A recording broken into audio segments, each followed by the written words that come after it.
नमस्कार। Supreme court का आवारा कुत्तों पर या कम्युनिटी डॉग्स पर या सामुदायिक कुत्तों पर या फिर स्ट्रे डॉग्स पर जो कुछ दिन पहले एक फ़ैसला आया था, सुप्रीम कोर्ट ने उस फैसले का रिव्यू किया है और अपने पुराने फ़ैसले में कुछ बदलाव किया है।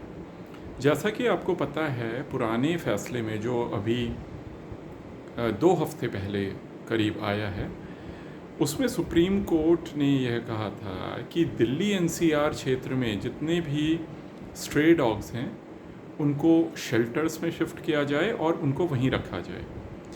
उसके बाद क्या है, क्योंकि जब यह कोर्ट के संज्ञान में इस बात को लाया गया या जब इस फैसले का एनालिसिस हुआ, जब इसका थोड़ी लोगों ने पड़ताल करी, तो उन्होंने ये पाया, ख़ास तौर पर जो विशेषज्ञ हैं, जो एनिमल राइट्स में काम करते हैं या फिर जो एडवोकेट्स हैं, जो लीगल फ्रेटर्निटी है या जो समाज सेवी हैं और जो ऐसा सारा वर्ग है जो कि जागरूक है समाज का, उसने यह पाया कि यह फ़ैसला कई दृष्टि से सटीक नहीं है।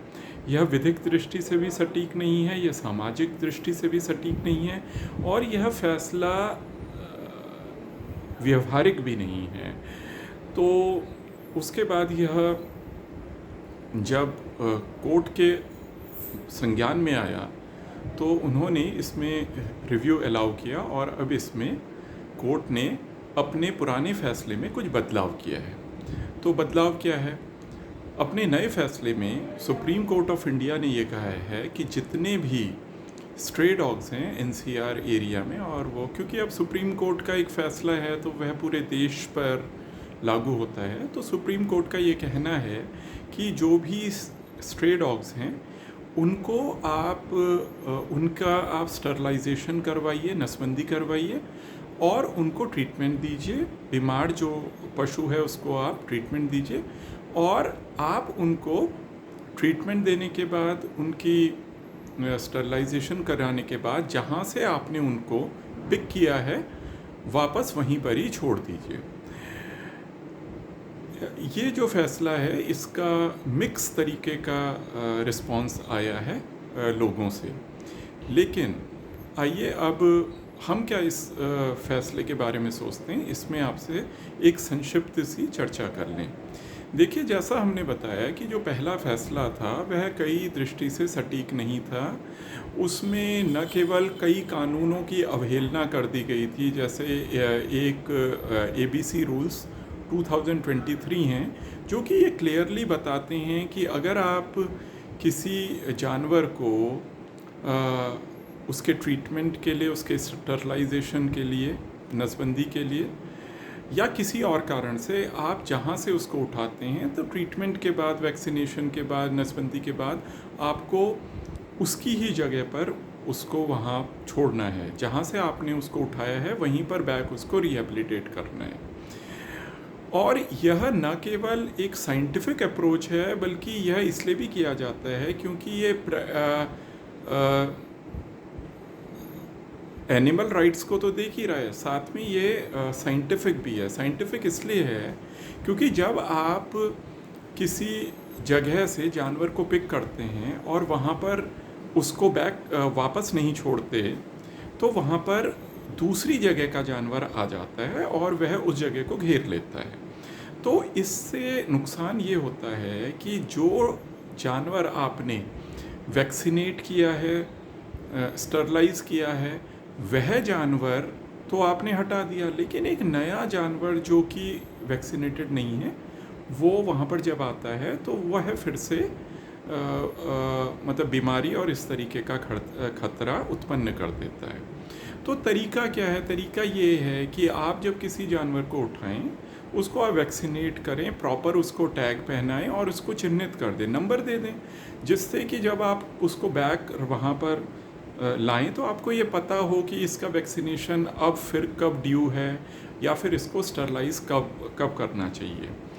इसके अलावा यह फ़ैसला इसलिए भी स्वागत करने योग्य है क्योंकि देखिए, कोई भी फ़ैसला ऐसा कभी नहीं होना चाहिए जो कि एक अगर वो फैसला कानून को अगर वो दरकिनार कर रहा है, या फिर वो जो नियम है अगर वो उसको दरकिनार कर रहा है, तो वह तो फेस वैल्यू पे ही गलत है।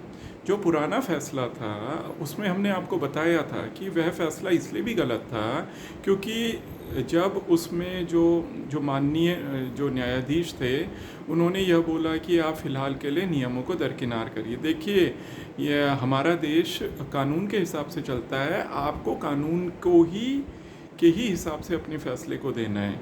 जो कोर्ट ऑफ लॉ हैं, जो न्यायालय हैं, उनको भी अपने जो फैसले देने हैं वे विधि के ही आधार पर देने हैं।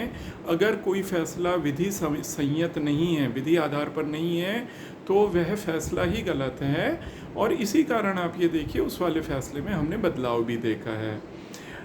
तो मैं जो आपसे एक बिंदु कह रहा था, देखिए कोई भी जो फैसला हो वह विधि संयत पहला कि वह विधि के अनुरूप हो, यह तो सबसे पहली कंडीशन है।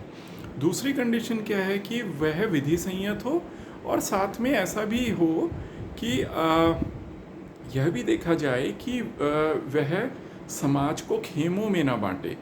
यहाँ मैं एक बात बहुत जिम्मेदारी से कहना चाहूँगा कि अगर कोई ऐसा फैसला है जो विधि संयत है लेकिन समाज को दो भागों में बांटता है, तो वहाँ पर न्यायालय का ये दायित्व है कि वह समाज में विभाजन की बात पर उतना गौर न करे और अपने फैसले को विधि संयत ही बनाए, विधि के आधार पर ही बनाए, लोगों के परसेप्शन के हिसाब से ना दे। लेकिन यहाँ पर हमने देखा कि जो विधि थी, जो नियम थे, कानून थे, पहले फैसले में उनको क्योंकि दरकिनार किया गया, और ये तो हुआ ही, और क्योंकि इनको दरकिनार किया गया तो जितने एक्टिविस्ट थे, जितने ऐसे लोग थे जो कि समाज को बहुत ध्यान से देखते हैं, जो पशु प्रेमी थे, उनको उनकी जो सारी जो उनका डिसअपॉइंटमेंट था, जो उनको दुख था, वह इस बात का था कि कोर्ट ने जो नियम थे, जो कानून थे, उनको परे रखा और लोगों के परसेप्शन के हिसाब से एक फ़ैसला दे दिया। तो जो पुराना फैसला था उसके कारण क्या हुआ, समाज में एक अलगाव सा पैदा हुआ, समाज दो हिस्सों में बटा, एक पशु प्रेमी हो गए और दूसरे वे लोग जिनके मन में पशुओं के लिए कोई संवेदना नहीं है, ऐसा समाज कुछ बना। और इसीलिए हमने देखा कि जो पशु प्रेमी थे उनको लोगों ने कई बार, उन पर लोग हिंसक हो गए। हमने ये भी देखा कि किस तरह पुलिस ने जब पशु प्रेमियों को अरेस्ट किया तो पुलिस ने भी ज़रूरत से ज़्यादा उन पर बल का प्रयोग किया, जो कि बिल्कुल ज़रूरी नहीं है। लेकिन क्योंकि एक परसेप्शन इस तरीके का बना, तो जो समाज है, समाज को ऐसे लगा कि जो पशु प्रेमी हैं वे समाज के अगेंस्ट हैं। देखिए, जो पशु प्रेमी है वह तो आपके किसी भी समाज का एक तरीके का जिसको बोलते हैं कि किसी भी समाज का मॉरल कंपास है। वह एक संवेदनशील व्यक्ति है, वह पशु के लिए जितनी संवेदना रख रहा है वह इंसान के लिए भी उतनी संवेदना रख रहा है। तो आप ऐसा नहीं कर सकते हैं कि आप सारे संवेदनशील लोगों को एकदम दरकिनार कर दें और उनको ब्लेम करने लगें। जो व्यक्ति पशु को खाना दे रहा है वह यह तो नहीं कह रहा है ना कि आप किसी पशु की नसबंदी ना करें, या वह आपको ये तो नहीं कह रहा है ना कि आप किसी भी पशु को वैक्सीनेट ना करें। वह नगरपालिका को कह रहा है कि आप बीमार पशुओं का इलाज करें, उनकी नसबंदी करें, उनका वैक्सीनेशन करें। और धीरे धीरे ओवर टाइम जब आप ये सब करते रहेंगे तो पशु की संख्या भी कंट्रोल रहेगी, और क्योंकि बीमार पशु नहीं रहेगा तो म्यूनिसिपैलिटीज़, जो शासन है वह अपना कार्य करे, और जो पशु प्रेमी हैं वो अपने संवेदनशीलता के हिसाब से अपने कार्य को करेंगे। लेकिन क्या हुआ था कि पुराने फैसले ने समाज को दो भागों में जब बांट दिया तो उसका नुकसान ये हुआ कि लोगों ने ये सोचा कि पशुओं का कोई अधिकार है ही नहीं। देखिए, पशुओं का अधिकार है, यहाँ तक कि आपको मैं बताऊँ, क्योंकि भारत एक बहुत ही रिलीजियस सा देश है जहाँ पर लोग अपने धर्म को भी बहुत इच्छा से मानते हैं। तो आपको सबसे बड़े बहुसंख्यक धर्म के हिसाब से ही बता दें, हिंदू धर्म में ये बहुत क्लियरली कहा है कि भाई महाभारत है, उसमें भी ऐसे मतलब फीमेल डॉग्स का इशू है जिसमें उल्लेख है जिसने कि पांडवों को बचाया। आपको कि बताया जाता है कि जो एक डॉग है वह भैरव का अवतार है। अभी हम देखेंगे कुछ दिन बाद पितृपक्ष स्टार्ट होगा, तो उसमें आप देखेंगे कि लोग उनको खाना देंगे, उनको वो पितरों को जो उनको देना चाहेंगे वह एक डॉग के थ्रू ही वह उनके पितरों के पास जाएगा। तो कोई भी समाज होता है उसमें संवेदनशीलता की जगह है। कोई किस कारण से क्या कर रहा है वह ज़्यादा इम्पॉर्टेंट नहीं है, लेकिन यह ज़्यादा इम्पॉर्टेंट है कि लोग किसी चीज़ को संवेदनशीलता से देखें।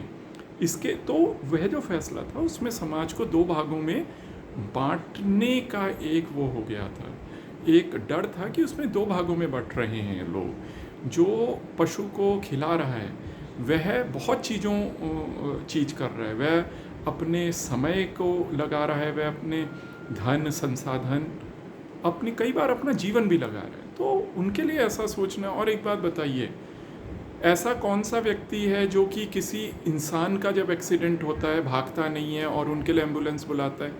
वो वही व्यक्ति है जो संवेदनशील है, जो पशुओं के लिए भी संवेदनशील है, इंसान के लिए भी संवेदनशील है। जो व्यक्ति पशुओं के लिए संवेदनशील है, बहुत चांसेस हैं कि वो इंसान के लिए भी संवेदनशील होगा। तो एक तो उस पुराने फैसले में ये कमी थी कि वह समाज को दो भागों में बांट रहा था। इसके अतिरिक्त आपको ये पता ही है कि वह किसी भी दृष्टि से व्यवहारिक नहीं था। जितना स्ट्रे डॉग सड़क पर है, आप उनके लिए शेल्टर क्या आपके पास हैं, क्या आप उनके लिए कितने समय में बना देंगे? और जो नियम है, जो ABC रूल्स 2023 हैं, वो WHO वर्ल्ड हेल्थ ऑर्गेनाइजेशन के दिशा निर्देश पे बने हैं। वह बहुत डेलिब्रेशन के बाद बने हैं। कानून ऐसे नहीं बनता है, रूल्स ऐसे नहीं बनते कि हमने अचानक से बना दिए। उनमें डेलिब्रेशन हुआ है, उसमें हर एस्पेक्ट को देखा गया है, तब वो बनाए। तो इस हिसाब से हमने ये देखा कि पुराने फैसले में बहुत कमी थी, और जो ये नया फैसला है ये स्वागत करने योग्य है। अब जो भी इससे नाखुश है उसको हम उसके इस विचार को ये भी समझ सकते हैं कि उसमें संवेदनशीलता की भी कमी है, और वह हर चीज़ और वे अपनी जिम्मेदारी से दूर जाना चाह रहे हैं। देखिए, हम इस समाज को या अपने हम जिस जगह पे रहते हैं उसमें हम अकेले प्राणी नहीं हैं, हमारे साथ उसमें जीव जंतु भी हैं। जीव जंतु हमारे साथ हैं, कई बार वो हमसे कई हजार साल पहले से इस जगह पे हैं। डॉग जो है, डॉग आपको बहुत ख़राब जानवर लग सकता है, कई को बहुत ख़राब लग सकता है, लेकिन यही डॉग ऐसा है जब किसी पे अटैक होता है तो आप ये देखिए कि जो सड़क का कुत्ता है वह सबसे पहले बचाने के लिए आता है। आप कई वीडियोस को ऐसे देखिएगा। और आप ये देखिए कि कई बार जब चोरियां होती हैं तो वे जहाँ पर कोई चौकीदार नहीं होता वहाँ पर जो सड़क का आपका गली का कुत्ता है वह आपको आगाह करता है। कई दुकानें होती हैं, कई वो होते हैं, इसी कारण लोग उनको फीड भी करते हैं क्योंकि उनको ये पता है। और देखिए, अंत में ये अपनी बात को मैं अब यहाँ से अंत की ओर ले जाता हूँ। देखिए, यह जो फैसला है यह स्वागत करने योग्य है। इसमें पशुओं के अधिकार को भी देखा गया है, यह विधिक दृष्टि से भी जो रूल्स हैं, जो विधि है उसके आधार पर है, जो बिल्कुल सटीक है। विधि यही कहती है कि अगर आप किसी जानवर को, अगर आपने उसकी जनसंख्या का नियंत्रण करना है तो आपको उसको जनसंख्या नियंत्रण करने का सबसे साइंटिफिक तरीका ये है कि आप उसकी नसबंदी करवाएं, आप बीमार जानवर का इलाज करवाएं, और आप उसके लिए कोई द्वेष न रखें। और ओवर टाइम क्या होगा कि जब उनकी नसबंदी होगी तो कम बच्चे पैदा होंगे और उनकी संख्या कंट्रोल में रहेगी। ये साइंटिफिक तरीका है, विधि भी यही कहती है। इसके अलावा अगर कोई भी व्यक्ति आज इस फैसले को यह कह रहा है कि वो देखिए सुनिए, थ्रेट बहुत चीज़ों का होता है, किसी चीज़ का थ्रेट होता है तो इसका मतलब ये नहीं होता कि आप उसमें कोई शॉर्टकट अप्रोच ले लें। शॉर्टकट अप्रोच हमेशा गलत होती है। शॉर्टकट अप्रोच इसलिए गलत होती हैं कि वह हर नियम कानून को ताक पर रख देती हैं। और शॉर्टकट्स लाइफ में क्या, किसी भी जगह शॉर्टकट्स कभी भी अच्छे नहीं माने जाते। तो यह सुप्रीम कोर्ट पर आए नए फैसले में जिसमें उन्होंने क्लियरली कहा है कि अगर आप किसी जानवर को उसकी जगह से डिस्प्लेस कर रहे हैं उसकी नसबंदी कराने के लिए, उसको वैक्सीनेट करने के लिए या उसके इलाज के लिए, तो आप उसको नसबंदी करने के बाद, उसका वैक्सीनेशन करने के बाद, उसके टीकाकरण के बाद और या उसके इलाज के बाद पुनः उसको जिस स्थान से आपने उसको उठाया है वहीं पर ही रखें। जो फैसला है वह विधिक दृष्टि से, सामाजिक दृष्टि से और मानवीय दृष्टि से और व्यवहारिक दृष्टि से सटीक है और इसका स्वागत करना चाहिए। धन्यवाद। आशा है कि आपको यह विश्लेषण सटीक लगा होगा। अगर आपके कोई प्रश्न हो तो आप वो हमारे साथ साझा कर सकते हैं। आपसे अनुरोध है कि इस वीडियो को शेयर करें, लाइक करें और चैनल को सब्सक्राइब करें। धन्यवाद।